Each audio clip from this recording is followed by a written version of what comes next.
Well, hello, folks. I bet you never thought you'd see us here, did you? Hello, Rod. How are you? I'm doing okay. How are you doing? I am doing fine. We have actual video podcast for folks today, and we have a very interesting story for you, don't we, Rod? Yeah, we do. Something that I did not know about for a long, long time until we started talking a little bit about it. But, kind of reflects something that, I guess I was teaching some of my kids back, this past semester when we were talking about World War I and all the weird things that happened with that. Man, there were other things going on at the same time. Of course, the Bolshevik Revolution that happened over in Russia, but one that almost happened, I should say, in Appalachia, namely Southwest Virginia. Yeah, folks, did you know that an insurrection almost happened in the coal fields of Southwest Virginia, namely in the little town of St. Paul, Virginia, back in 1917? And today we're going to tell you about the homegrown populist revolution that almost happened in Appalachia. Now, in the spring of 1917, the U.S. entered World War I on the side of the British and French against Germany. Now, at the time, the American Army was a volunteer army, and it soon became apparent to the military that this army wouldn't have enough manpower to fight the Germans in France. Now, a draft was necessary to fight the war, so President Woodrow Wilson set about to get that process going. And that set off a firestorm across the country. To say the new draft was unpopular was an understatement. Now, there were protests against the draft, or conscription as it was called at the time. An anti-conscription movement began to gain momentum all around America. Some, though, had bigger plans in mind than simply fighting the draft. And the most notorious plan was launched in St. Paul, Virginia, wasn't it, Ron? Yes, it was, Steve. And you've got to understand St. Paul. St. Paul's right there, kind of at the split between Wise County, going into Russell County in Virginia. The land changes there from the river. It's almost, it's surprising. It still goes back into the coal fields. But, here it is, St. Paul, Virginia, and a 60-year-old man by the name of William Vernon McCoy, who was a cobbler who ran a shoe repair shop in the town. Now, he claimed to be kin to the family of Randall McCoy of Hatfield and McCoy feud fame. In fact, it was said that he was involved in that famous feud back in the 1880s as a young man. He also claimed that he had traveled to Missouri, where he supposedly spent time with Frank and Jesse James and their gang of outlaws, like I'm sure a lot of other people here in Southwest Virginia and the Appalachian region claimed to do for a long time. Well, he claimed to have lived a colorful life, and soon it was to be made even more interesting with the addition of an acquaintance known as John Walter Phipps, a foreman at a wood extract plant in St. Paul.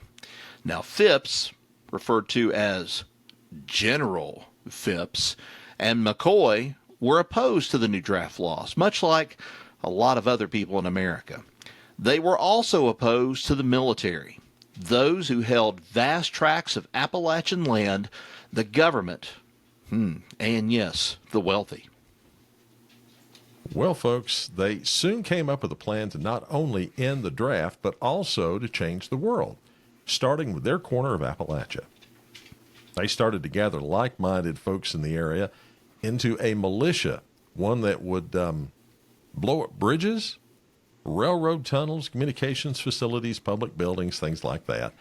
They also planned to murder Virginia National Guardsmen and all the rich people starting in St. Paul. They'd seize their assets and divide them up among the insurrectionists. These wealthy people included property owners and their term, the capitalists. Among those property holders they had slated for execution was Virginia Governor Henry C. Stewart. Now, more than 300 men living near St. Paul signed oaths swearing allegiance to the cause with the attack planned for the day after Conscription Day. Each of the 300 was to receive $1,500 for their work in what was called the military organization.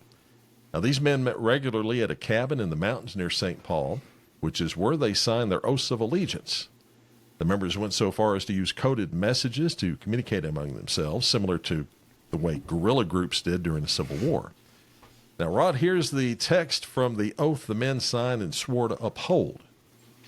And it says, quote, "I pledge and consecrate my body and limbs to devote my life to obedience to my superiors, that no peril shall deter me from executing their order, that I will submit to every possible means of my power for the extermination of our enemies and big freeholders," that means landowners, "and before violating a single clause or implied pledge of this obligation, I will permit the separation of my head from my body." That's pretty serious stuff. Now, this is a strange thing here. I mean, you've got all these guys, and you know, we talk here nowadays that, you know, you got folks like the Oath Keepers and all that. Mm-hmm. This is like having a left-wing militia in these mountains because they're wanting to just go after the rich and take their money away from them. Well, I'll say this, Steve. That pledge, that oath, was certainly nothing like what I heard in Animal House at one time. I state your name because everybody else forgot everything. This was serious. This was very serious. And Phipps personally persuaded every employee, that's what surprises me, at that extract plant where he was the foreman, to take that oath and join the insurrection. Now, it makes me wonder, what if you didn't take the oath? What if you didn't want to? What would he do to you? Well, not everyone approached wanted to be a part of the group. Now, afraid of incurring the wrath of what could be, well, a very powerful organization, many simply put off a decision. Then, when they were able to do so, they contacted the authorities. Smart move. The authorities included the Virginia National Guard, and these folks soon tipped off the commanders of the 2nd Virginia Infantry, a guard unit serving at Cedar Bluff and St. Paul, all along, I should say, the Norfolk and Western Railroad line. Now, the commanders in turn contacted the U.S. Department of Justice to ask for an investigation into the allegations they had gotten. There was so much concern about this plot that the regimental commander ordered his men to take action against the conspirators if it was necessary to protect themselves. So, in essence, they had told the Department of Justice, and they went and got all their ducks in a row, and they were ready to go with this if they found the sufficient evidence to be able to go and lay it on the line, I guess is what you could say, the best way to say it. And that's what ended up happening. But Steve, you know, we soon found out that there was this ringleader to the plot, and it kind of started shifting focus, didn't it, from maybe General Phipps into this other man again. Yeah, William McCoy kind of got his tail in a crack, as we say. The investigation did soon lead to him as being the ringleader of the plot, but of course he denied that, said it was General Phipps who was the actual head of the organization. But it was McCoy who had gotten the 300 other men, not just those folks in that plant, but the 300 other men to get that oath of allegiance and pledge that. Meanwhile, detectives had discovered that the group had, get this, already secretly declared war on the Virginia militia and the wealthy, and were only waiting for conscription day to launch that attack. And in preparation for this, they had gone down to Norton at the DuPont magazine and stole 1,000 pounds blasting powder in the middle of May 1917. Well, the revolution was not to be, though. McCoy and Phipps were arrested in St. Paul on Saturday, May 26, 1917, by federal authorities. The two prisoners were held without bail in solitary confinement in Roanoke for fear that their followers would break them out of jail if they were held in Wise County. They were arraigned on June 21st on charges including conspiracy, resisting the draft, and treason. They were set to be tried in the federal court in Big Stone Gap during the August term of that court. And also, Rod, held as a witness was McCoy's son, Calvin McCoy, 17 years old. he and some of his friends had attempted to come up with a plan to rescue his father from jail. So that would have been one heck of a jailbreak, but that was thwarted as well. They went ahead and put Calvin in jail too. I've got a quick question here. DuPont, is this the same DuPont that we all know at one point or another that was big all across most of the Southeast at one point or another? Oh, DuPont was big back then. Yes, they had plants all over the country manufacturing explosives. Well, you see, I remember DuPont because DuPont had places all over Virginia. And as a matter of fact, my aunt worked for DuPont, and she worked in Richmond, lived up there for a time being. This was probably right about the time of the war. And, you know, she probably could have made a killing. She could have made, not trying to kill people, but make some money working for DuPont. But she opted to come back home. That kind of kills me when I hear that right there. And, you know, that opportunity, and you kind of step away from it. Well, let's just put it to you this way. The trial was to begin on August 15th, 1917. Early that morning, John Phipps was reported to have fainted in his jail cell after other inmates told him he was to be hanged at daybreak. Well, physicians had to be called to revive him, and the trial began as scheduled that afternoon. A large crowd of people attended the trial, filling the federal courthouse in Big Stone Gap to capacity, with folks eager to get a glimpse at the two insurrectionists. And on the witness stand, Calvin McCoy explained his understanding of the movement, which many of the people brought into the plot agreed with. What he said was this: the way I understand the movement, it was a plan to cut down the high cost of living. It was a plan to equal things up and make living easier for the people. Why, there are men in Wise, Dickinson, and Russell counties who own more land than they know what to do with, while we ain't got enough to eat. William McCoy and John Phipps were convicted of conspiring to seize by force the property of the United States and sentenced to 5 years instead of the death penalty, which would have resulted if they were convicted of treason. They were sent to the federal penitentiary in Atlanta. But that's not really where our story ends, does it, Steve? Because Phipps had another thing in mind, didn't he? Well, Phipps didn't want to go to jail, so he appealed his conviction, which was upheld by the Court of Appeals in January 1918. McCoy saw the writing on the wall. He didn't bother to appeal.